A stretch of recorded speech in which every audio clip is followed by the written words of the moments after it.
గారు ప్రకాష్ గారు కూడా లైన్లో ఉన్నారు. ఆయన మిమ్మల్ని ఏదో క్వశ్చన్ అడుగుతున్నారు, అందుకే మిమ్మల్ని మళ్ళీ తీసుకుందాం. ప్రకాష్ గారు మీరు నేరుగా అడగండి గోవర్ధన్ గారిని.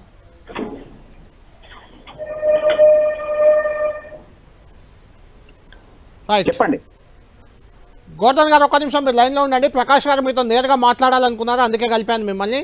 లైన్ ప్రకాష్ గారు, గోవర్ధన్ గారు లైన్లో ఉన్నారు.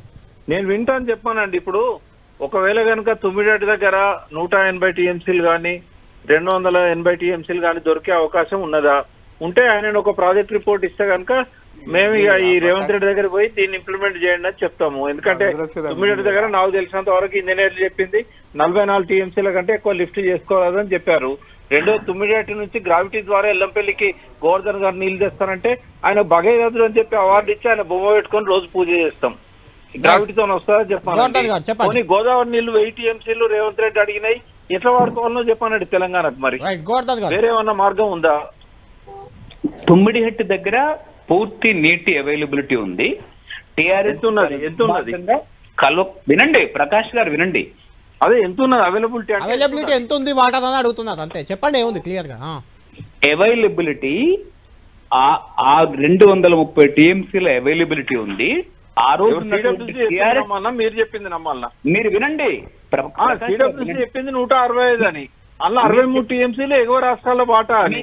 మీరేమన్నా ఇన్వెంట్ చేశారా కొత్తగా? 230 ఉన్నదని ఏ ఆధారంతో మీరు చెప్తున్నారు? మీరు చెప్పేది నేను విన్నా, నేను చెప్పేది మీరు వినండి. నేనేమంటున్నా, ఇంటరాక్షన్, మనం ఇంటరాక్ట్ అయిదాము. మీరు చెప్పే దాంట్లోనే అనుమానాలు అడుగుతున్నారు, చెప్పండి పర్లేదా? చెప్పండి. 230 టీఎంసీలు ఎక్కడి నుంచి ఉన్నాయి చెప్పండి. ఎందుకంటే 165 కంటే ఎక్కువ లేవని చెప్పి 63 perceived flows from upper state unutilised water అని చెప్పి సిడబ్ల్యూసీ ఇచ్చిన లెటర్ మీకు కావాలంటే పంపిస్తాను నేను, మీ దగ్గర ఉండి ఉంటది. మరి దాన్ని కాదని చెప్పి 230 ఎక్కడి నుంచి వచ్చినాయి? ఈ రోజు వాస్తవంగా మనకు ఉండేటటువంటి అవైలబిలిటీ మీరు మేడిగడ్డకు తీసుకొచ్చిన తర్వాత మేడిగడ్డ వద్ద మానేరు రివర్ ని మీరు చూపారు. మానేరు రివర్ నుంచి నీరు అసలు దాదాపు ఇటీవల కాలంలో లేదు. మనం ఇష్టం వచ్చినట్టు మాట్లాడద్దు గోవర్ధన్, మనం ఇష్టం వచ్చినట్టు మాట్లాడద్దు. సిడబ్ల్యూసీ ఇచ్చిన రికార్డ్ ఆధారంగా మాట్లాడదాం. పక్కన ప్రకాష్ రెడ్డి గారు ఉన్నారు, ఆయన పరిశీలకుడు ఉంటాడు. నేను చెప్పేదేమో సిడబ్ల్యూసీ ఫిగర్స్, మీరేమో మానేరులో నీళ్లు ఉన్నాయి, ఇక్కడ నీళ్లు లేవు. ఇది కాదండి. మీరు ఇట్లా మాట్లాడితే నేను ఫోన్ డిస్కనెక్ట్ చేస్తాను. మీతో ఆధారంతో మాట్లాడండి. ఏ ఆధారంతో మీరు చెప్తున్నారు 282.3 టీఎంసీల నీళ్లు ఉన్నాయని సిడబ్ల్యూసీ ఇచ్చిన రిపోర్ట్ ఉంది. 165 టీఎంసీలు ఇచ్చిందని చెప్పిన రిపోర్ట్ ఉంది. అందులో 63 టీఎంసీలు రావన్న రిపోర్ట్ ఉన్నాయి. కాళేశ్వరం ఇక్కడ ఎల్లంపల్లి నింపాలంటే 3 లిఫ్టులు అవసరమైతే అన్న రిపోర్ట్ ఉంది. 44 టీఎంసీలే దొరుకుతుంది అన్న రిపోర్ట్ ఉంది. నేను వీటిని బేస్ చేసుకొని మాట్లాడుతున్నా. మీకేమన్నా ఆధారం ఉంటే మాట్లాడండి, లేకుంటే నేను డిస్కనెక్ట్ చేస్తాను. గోవర్ధన్ గారు మీరు స్పెసిఫిక్ గా చెప్పండి, మీరు చెప్తున్న దానికి ఏంటి ఆధారం చెప్పుకుంటూ చెప్పండి. ప్రకాష్ గారు వింటారు, చెప్పండి. చాలా క్లియర్ గా సిడబ్ల్యూసీని టిఆర్ఎస్ ప్రభుత్వం బీజేపీ మైత్రిలో భాగంగా మేనేజ్ చేసి మేనేజ్ చేసిందంటే ఇప్పుడు అది కాదండి. మీరు సిడబ్ల్యూసీ మేనేజ్ అంటారు, వాళ్ళు కమిషన్ మేనేజ్ చేశారంటారు. అప్పుడు మీరు మళ్ళీ పొలిటికల్ మిమ్మల్ని గోవర్ధన్ గారినే మేనేజ్ చేశారంటారు. అప్పుడు ఏం చెప్తారు? కళ్యాణ్ గారు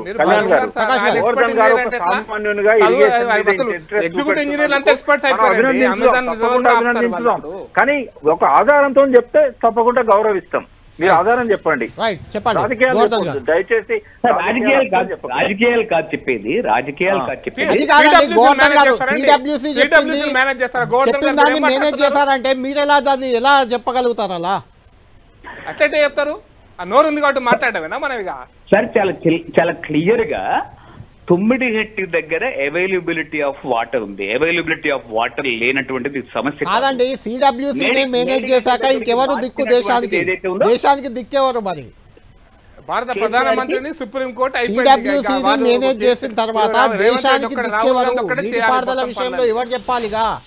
కళ్యాణ్ గారు, భారతదేశంలో ఏ రకమైనటువంటి సంస్థలనైనా దురదృష్టవశాత్తు పొలిటికల్ పార్టీలు కార్పొరేట్ల అండతో రాష్ట్రాన్ని మిమ్మల్ని మేనేజ్ చేశారు గోవర్ధన్ గారు. మిమ్మల్ని కాంగ్రెస్ పార్టీ మేనేజ్ చేస్తుంది అంటున్నాం. మిమ్మల్ని కాంగ్రెస్ పార్టీ మేనేజ్ చేస్తుంది అంటున్నాం. యు ఆర్ ఆల్సో కల్ప్రిట్ అంటున్నాం. ఇప్పుడు యు ఆర్ ఆల్సో కల్ప్రిట్. లేకుంటే మీరు పబ్లిక్ ఫోరాల్లో మాట్లాడుకోండి, ఇటువంటి ఛానల్లో మాతో మాట్లాడొద్దు. ఆధారాలు ఉంటే చెప్పండి. ఎందుకంటే ఒకవేళ మీరు ప్రకాష్ గారు వారు మేనేజబుల్ కాంగ్రెస్ పర్సన్ ప్రకాష్ గారు ఒక్క నిమిషం, నేను అనేది 230 ఉన్నాయి అనుకుందాం. మరి 148 మీటర్ల ఎత్తున రిజర్వాయర్ కడితే 1.8 టీఎంసీ ఉంటది. అక్కడ లిఫ్ట్ చేసుకోవడానికి కేవలం 44 టీఎంసీలే దొరుకుతాయని చెప్పి ఇంజనీర్లే చెప్పారు. ఇది కాదని చెప్పి మీరు 230 టీఎంసీల గ్రావిటీతో ఎల్లంపల్లి తీసుకురాగలుగుతారా? మీరు నేను అక్కడికే వస్తున్నాను. 148 మీటర్ల వద్ద తుమ్మిడిగట్టి దగ్గర కేసీఆర్ ఒప్పందం కుదుర్చుకున్నారు. ఒప్పందం కుదుర్చుకున్నప్పుడు కాలువ ఎత్తు, కాలువ లోతు, వెడల్పు చేస్తే అవే నీళ్లు 152 మీటర్ల ఎత్తున నీళ్లు ఏవైతే ఉంటాయో ఆ నీళ్ళన్నీ వస్తాయి. అవి 72 కిలోమీటర్లు గ్రావిటీ వస్తుంది. అప్పుడు అన్నారం మేడిగడ్డ అనేటువంటి ప్రాజెక్ట్ బ్యారేజీలు అవసరం లేదు. ఒక నిమిషం, కేవలం 19 మీటర్ల ఎల్లంపల్లిలో పడతాయి నీళ్లు. ఇక్కడ ఆగండి. ఇప్పుడు 148 మీటర్ల ఎత్తు నుంచి కాలువలు తీసిందేమో 152 మీటర్ల ఎత్తున. ఈ 152 మీటర్లకు లిఫ్ట్ అవసరమా కాదా? గూగుల్ మ్యాప్ రిపోర్ట్స్ లిఫ్ట్ అవసరం.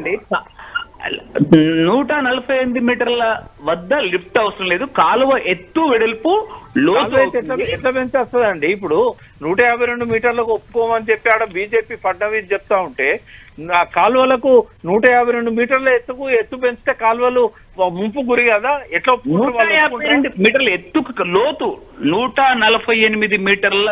సరే, ఇప్పుడు ఒక పని చేయండి గోవర్ధన్ గారు ఒక పని చేయండి.